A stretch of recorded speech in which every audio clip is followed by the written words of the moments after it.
Dear friends, this is Nishant Rastogi and you are watching CNRI.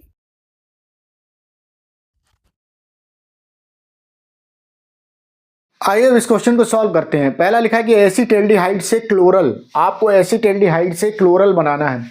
तो सबसे पहले तो फॉर्मूला याद होना चाहिए एसीटेल्डिहाइड का, तो CH3CHO एसीटेल्डिहाइड है और आपको इससे बनाना क्या, क्लोरल बनाना है, तो ये हो जाएगा CCl3CHO। ठीक है ना, ये जो है वो कहलाता क्या है, क्लोरल कहलाता है। और ये आपको समझ में आ रहा है क्या, एसीटेल्डिहाइड। अब माइंड में पूरी तरह से सेट हो चुका है क्या कि यहाँ पर इस जो 3 हाइड्रोजन है वो हट के क्लोरीन से हटा दिए गए।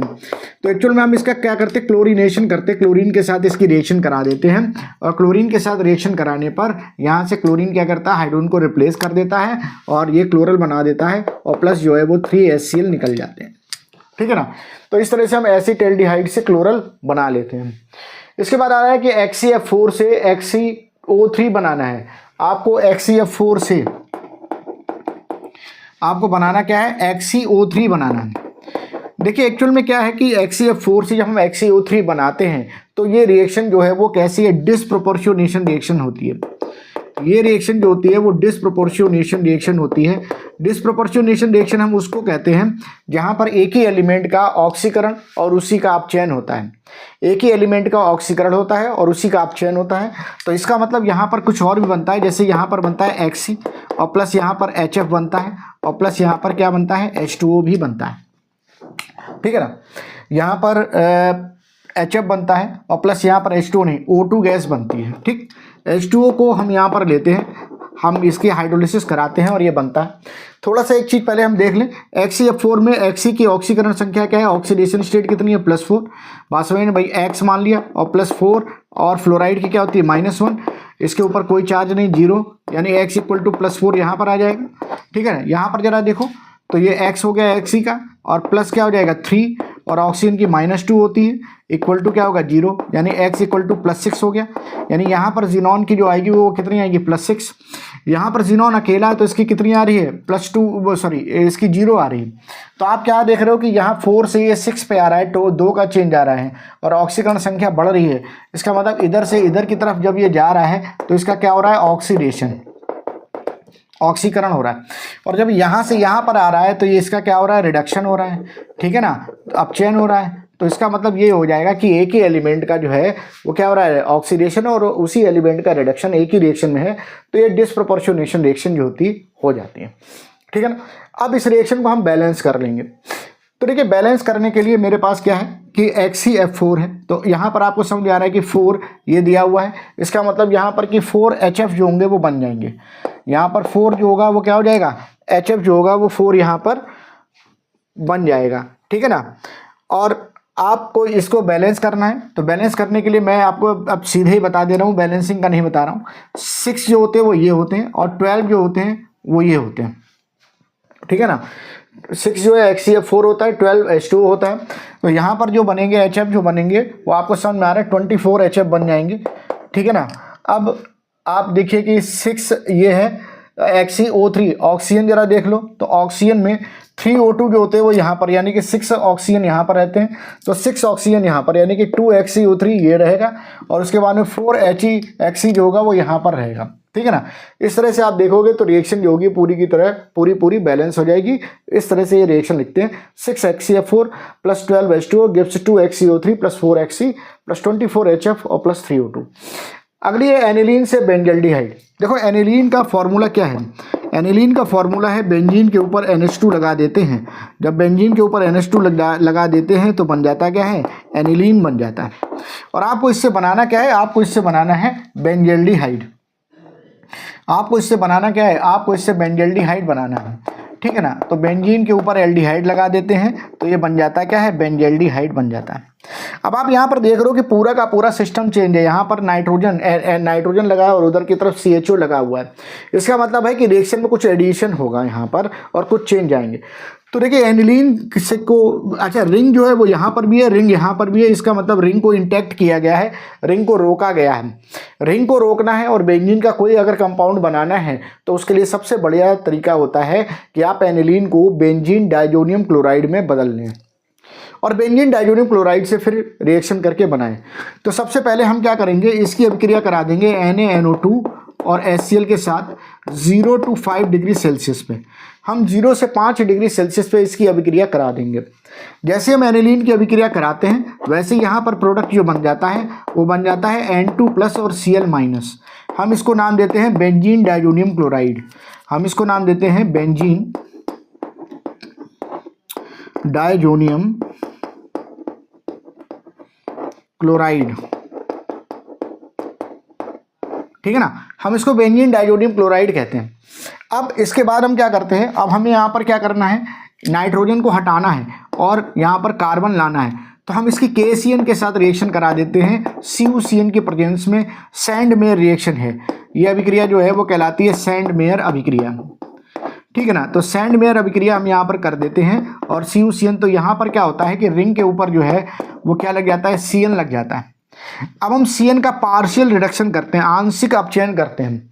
अब इसका हम क्या करते हैं, साइनाइड का आंशिक अपचयन करते हैं और हम इसका स्टीफेन रिडक्शन कर देते हैं। स्टीफेन रिडक्शन करने पर ये अमीन में चेंज हो जाता है और उसके बाद फिर हम इसको क्या करते हैं, हाइड्रोलिसिस कर देते हैं एसिडिक मीडियम में और ये क्या होता है, बेंजल्डिहाइड में बदल जाता है। ठीक है ना, इसको हम नाम देते हैं बेंजीन कार्बोनाइट्राइल।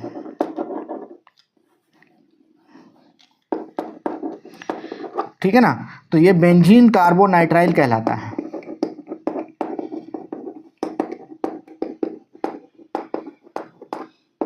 समझ आया? तो पहले देखो एनिलीन लिया, एनिलीन को हमने क्या करा, देखा यहाँ पर एनिलीन से बेंजल्डिहाइड बनाना है। दोनों का हमको सूत्र पता था। हमको एक बात ये मालूम है कि बेंजीन को इंटैक्ट किया गया, बेंजीन रोका गया है। बेंजीन को रोकने के लिए यानी बेंजीन न्यूक्लियस का कोई भी यौगिक अगर आपको बनाना है तो उसके लिए आप क्या करते हो, उसको BDC में यानी बेंजीन डाइजोनियम क्लोराइड में बदल लेते हो।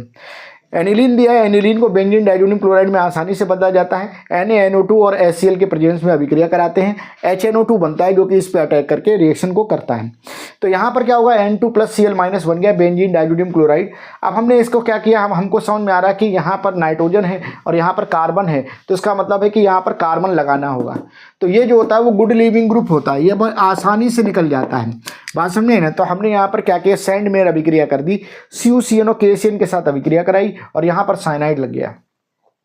अब साइनाइड को का आंशिक अपचयन अगर हम करते हैं तो आंशिक अपचयन करने पर ये CH डबल बॉन्ड NH में ब्रेक हो जाता है और बाद में जब इसका जल अपघटन करते हैं तो यहाँ पर ऑक्सीजन और ये हाइड्रोजन लग जाती है। ठीक है ना, हालांकि 2 ऑक्सीजन लगते हैं और बाद में वो जल निकल जाता है, मैं सीधे बता रहा हूँ यहाँ पे। तो यहाँ पर ऑक्सीजन आपने लगा दिया और ये बन जाएगा क्या, CHO बन जाएगा और इस तरह से ये रिएक्शन कंप्लीट हो जाती है।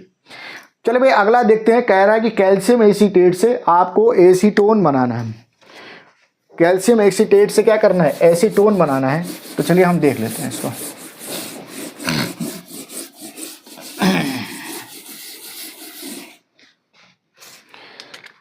कैल्शियम एसीटेट, तो देखो एसीटेट जो होता है उसका फॉर्मूला होता है CH3C डबल बॉन्ड O- और यहाँ पर भी होता है CH3C डबल बॉन्ड O- और ये हो जाएगा कैल्शियम एसीटेट। ठीक है ना, तो यहाँ पर हो जाएगा क्या, कैल्शियम एसीटेट। ठीक है ना, अब इसका हम क्या करते हैं, डिस्टिलेशन कर देते हैं। इसका हम क्या करते हैं, डिस्टिलेशन कर देते हैं, आसवन कर देते हैं। तो यहां से क्या होता है, CaCO3 निकल जाता है। यहां से क्या हुआ, CaCO3 निकल गया। अब सोचो कि ये CH3 इस पे लग गया तो ये क्या बन जाएगा, CH3 और ये C डबल बॉन्ड और ये हो जाएगा क्या, CH3 और प्लस बन जाएगा CaCO3, बन जाएगा क्या, एसीटोन बन जाएगा। यहाँ पे ये जो होगा वो क्या होगा, एसीटोन बन जाता है। इस तरह से हम कैल्शियम एसीटेट से एसीटोन बना लेते हैं। अगला कह रहा है कि एसिटिक अम्ल से एथिल अमीन आपको बनाना है। तो चलो भैया एसिटिक अम्ल का सूत्र बताओ। तो तुमने कहा कि CH3COH होता है। CH3COH जो होता है वो एसिटिक एसिड का सूत्र होता है और इससे तुम्हें बनाना क्या है, एथिल अमीन बनाना है। तो एथिल अमीन का सूत्र जरा बताओ। तो ये CH3CH2NH2 होता है। ठीक है ना, तो ये जो है वो एथिल अमीन का सूत्र होता है, क्या, CH3CH2 और NH2। ठीक है भाई, अब तुमको क्या दिखाई दे रहा है, तुमको ये दिखाई दे रहा है कि यहाँ पर 2 कार्बन है और उधर भी 2 कार्बन है। बात समझे ना, यहाँ पर भी 2 कार्बन है और उधर भी 2 कार्बन है। इसका मतलब किसी भी तरह से यहाँ CO2 नहीं निकलेगी। ठीक है, कार्बन जो होंगे वो इंटैक्ट रहेंगे, जितने कार्बन अभिकारक में हैं उतने ही उत्पाद में रहेंगे। कैसे करें? तो देखिए सबसे पहले हम क्या करते हैं, इसकी अमोनिया के साथ अभिक्रिया करा देते हैं। जैसे हम इसकी अमोनिया के साथ अभिक्रिया कराते हैं, तो ये क्या है, अम्ल है, और अमोनिया का नेचर कैसा है, क्षार है। तो ये क्या करता है, ये एक यौगिक बना लेता है, अम्ल क्षार अभिक्रिया हो जाती है और ये बन जाता है CH3 C double bond O- और ये बन जाता है NH4+। यानी इसका ये क्या बन गया, ये बन गया अमोनियम एसीटेट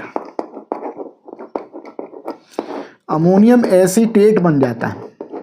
ये अमोनियम एसीटेट का जब हम शुष्क आसवन करते हैं, ड्राई डिस्टिलेशन करते हैं, जब हम इसका शुष्क आसवन करते हैं या हम इसको कहेंगे कि ड्राई डिस्टिलेशन करते हैं, तो उस केस में यहाँ से H2 यहाँ से O निकल जाता है, यानी कि यहाँ से H2O निकल गया। और जब H2O निकल गया तो तुमको समझ में क्या आ रहा है कि ये बन गया क्या, CH3 C double bond O NH2, यानी कि ये बन गया अमाइड और इसका नाम है एसीटामाइड, या फिर हम इसका IUPAC नेम है एथेनामाइड। तो एथेनामाइड बन जाता है या फिर ये एथेनामाइड बन गया। ठीक है ना। अब आपको अमाइड को एमीन में बदलना है। अब आपको क्या करना है, अमाइड को किस में बदलना है, एमीन में बदलना है। तो अमाइड को एमीन में बदलने का सोचो जरा कि अमाइड को आपको अमीन में बदलना है तो आप कैसे इसको बदलेंगे। तो देखिए अमाइड को अगर आपको अमीन में बदलना है